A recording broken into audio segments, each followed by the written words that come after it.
என் கையில் ஒரு இலையை பிச்சு கொடுத்துருக்காங்க. அதோட செடி இங்கே தான் இருக்கு. இந்த செடிக்கு பேர் திராவிட செடி அப்படிங்கிற பேர் சொல்லியிருக்காங்க.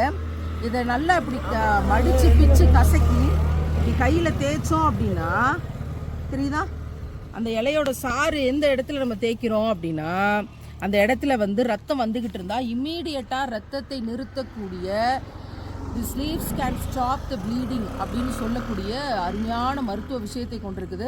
இது திராவிட செடி அப்படின்னு சொல்கிறாங்க. இலையிடங்களுக்கு போகும்போது அட்டை கடிச்சிச்சு. எவ்வளவோ கஷ்டப்பட்டு அட்டையை பிச்சு எடுத்தோம். அந்த ரத்தம் நிற்கவே இல்லை. ஆஃப் டே அந்த ரத்தம் வந்துட்டே தான் இருந்துச்சு.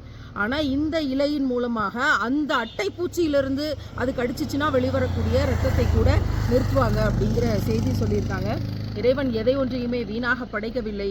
ஒவ்வொரு இடத்துலையும் அதுக்கு தகுந்த மாதிரியான அத்தனை மூலிகைகளையும் இந்த பூமியில பறந்து விரிச்சு கொடுத்துருக்கான்.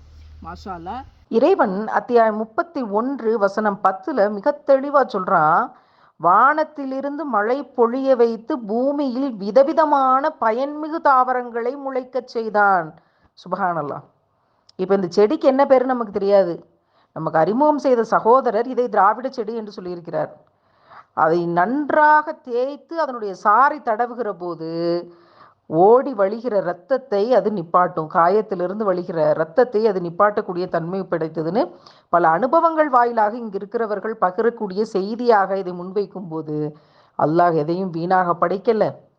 எங்கெங்கே எந்தெந்த பகுதியில் எது எது தேவையோ அதை படைத்திருக்கிறான் என்பதற்கும் விதவிதமான பயன்மிகு தாவரங்கள். இந்த தாவரம் பயன் மிகுந்த தாவரம். அப்படியான வார்த்தைக்கு இந்த திராவிட செடி ஒரு அத்தாட்சி. சுப்ஹானல்லாஹ்.